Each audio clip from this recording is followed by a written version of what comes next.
Hello students, आज अपना topic है बायो सावर्ट का नियम। किसी धारावाही चालक के कारण उत्पन्न चुंबकीय क्षेत्र। डियर स्टूडेंट्स, वैज्ञानिक बायो तथा सावर्ट ने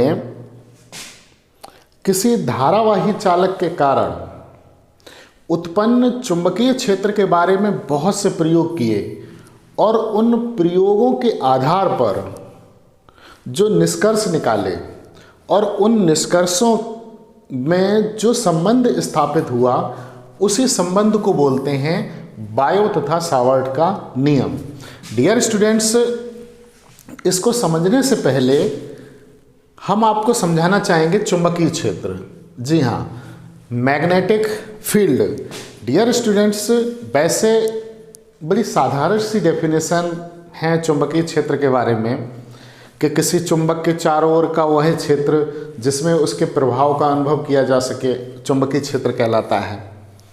या फिर दूसरे तरीके से भी कहते हैं कि किसी चुंबक के पास या किसी चुंबक के चारों ओर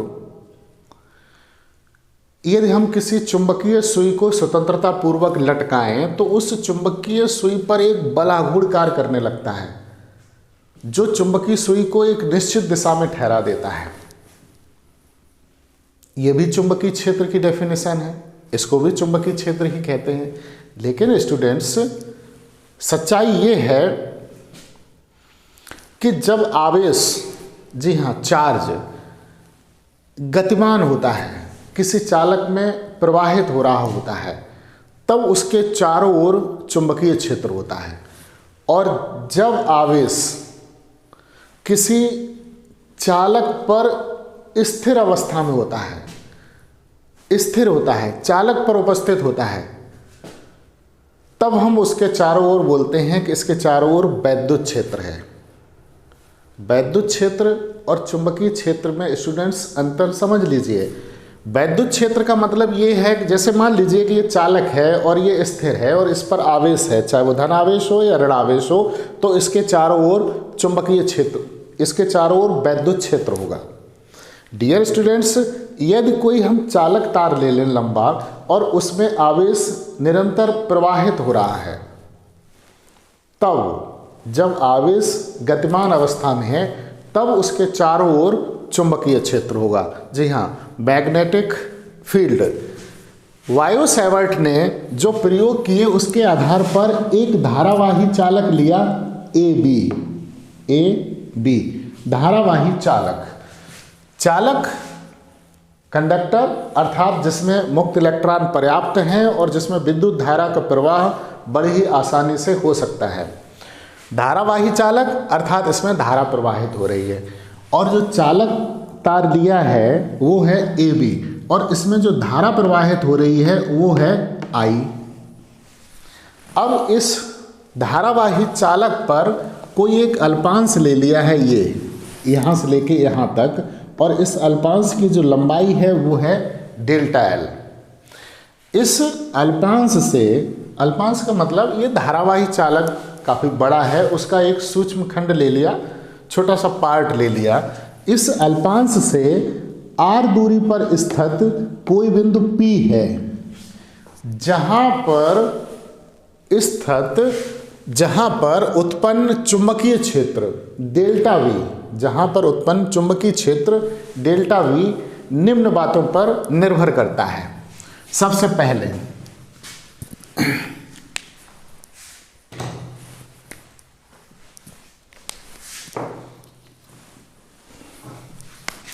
वैज्ञानिक बायो तथा सावर्ट ने बताया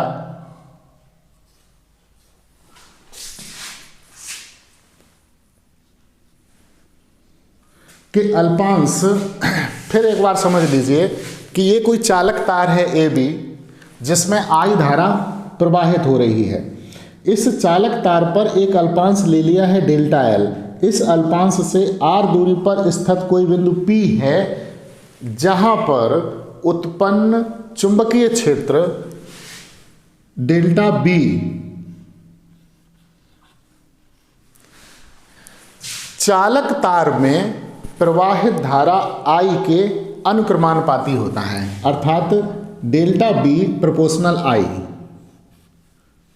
डेल्टा बी प्रोपोर्शनल आई, इसको बताया गया समीकरण नंबर 1।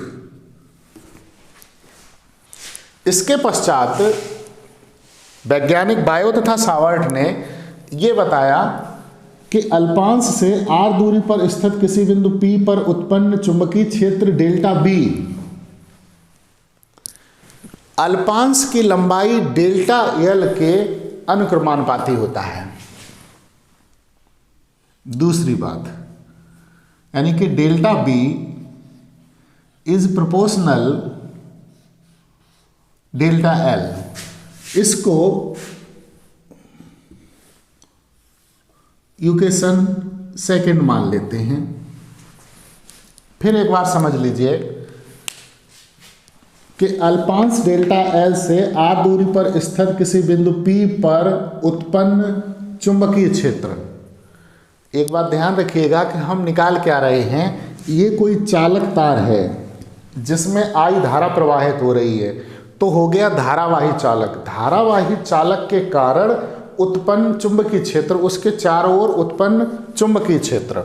और जब देखिए विद्युत धारा प्रवाहित हो रही, इसका मतलब है आवेश चल रहा है तभी विद्युत धारा प्रवाहित हो रही, और आवेश जब गतिमान अवस्था में होता है तभी उसके चारों ओर चुंबकीय क्षेत्र होता है। तो इस पूरे धारावाही चालक को न लेकर एक ये अल्पांश ले लिया है जिसकी लंबाई है डेल्टा L, इससे r दूरी पर स्थित कोई बिंदु P है जहां पर हमें अल्पांश डेल्टा L के कारण उत्पन्न चुंबकीय क्षेत्र ज्ञात करना है।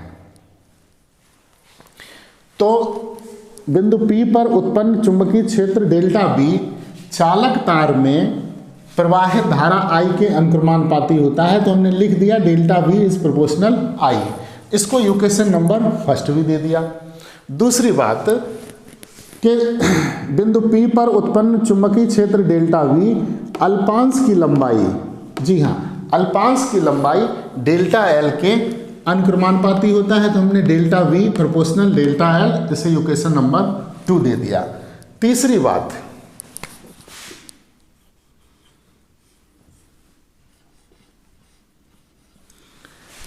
चुंबकीय क्षेत्र डेल्टा B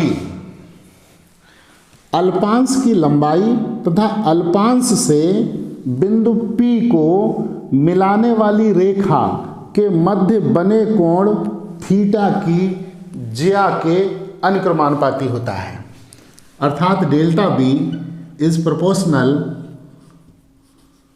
साइन थीटा, इसे मान लिया थर्ड।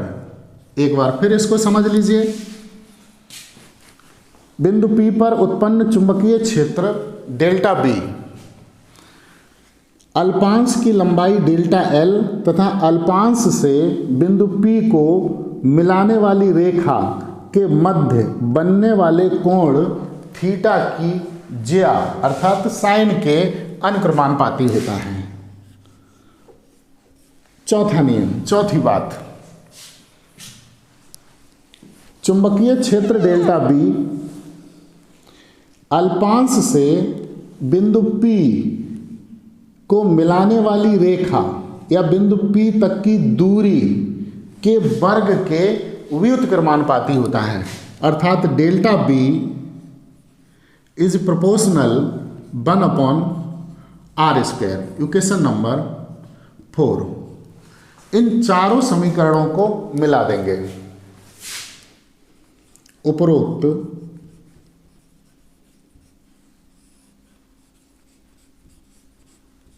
चारों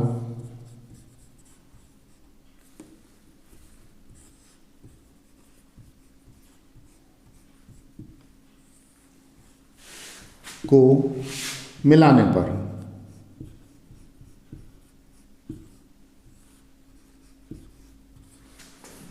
तो students delta B is proportional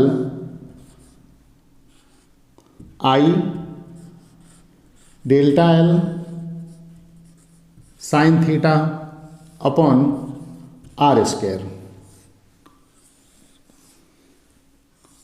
ये जो संबंध निकला इसी को बोलते हैं वायो तथा सावर्ट का नियम।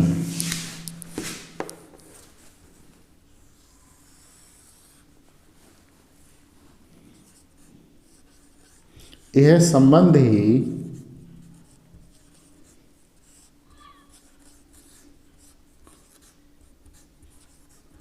बायो सावर्ट का नियम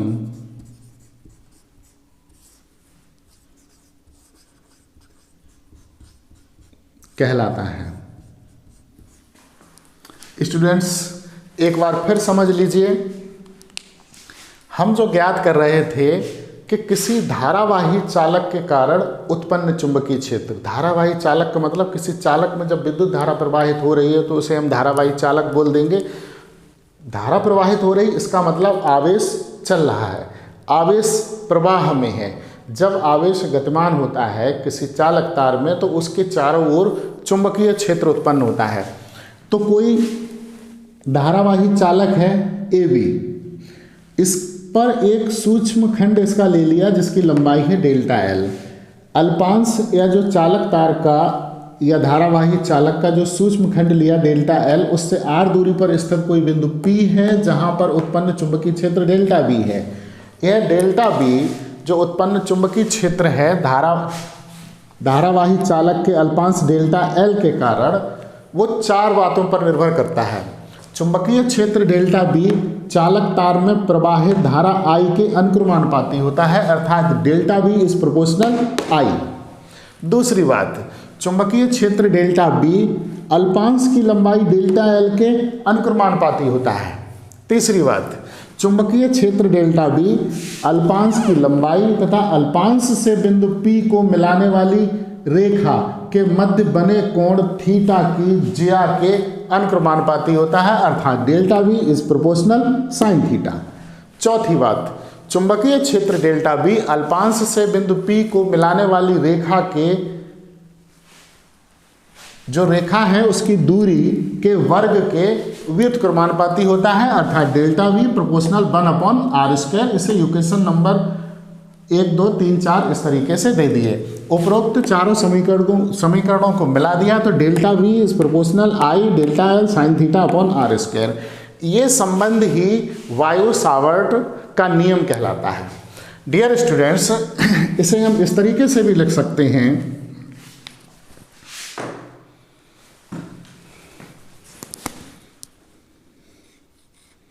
delta B is equal to μ0/4π I delta L sine theta upon r²। यहाँ μ0/4π एक नियतांक है, अनुक्रमानुपाती नियतांक, जहाँ μ0/4π एक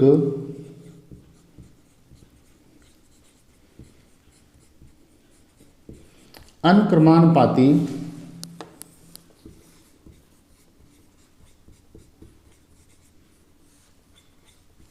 नियतांक है। अब स्टूडेंट्स, इसमें एक विशेष चीज आ गई, μ0। आखिर ये μ0 क्या चीज है?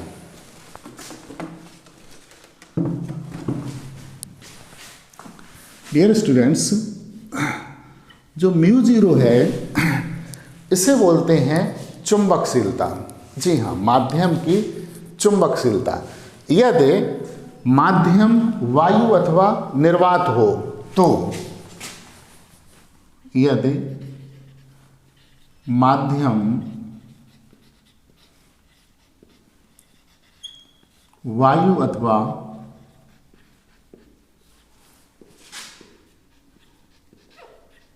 निर्वात हो तो μ0 का जो मान होता है वो होता है 4π × 10⁻⁻7 न्यूटन प्रति एम्पियर स्क्वायर।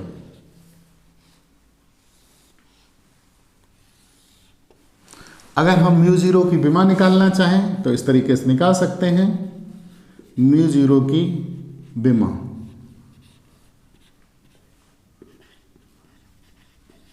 एफ की विमा बटे आई स्क्वायर की विमा।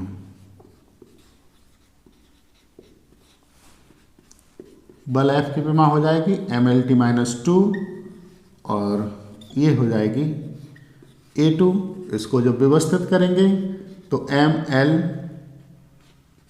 - 2 A - 2। इस तरीके से स्टूडेंट्स ये हमारा हुआ बायो सावर्ट का नियम। स्टूडेंट्स नेक्स्ट टॉपिक के साथ जल्द ही हाजिर होते हैं। देखते रहिए हमारे चैनल को। Thank you.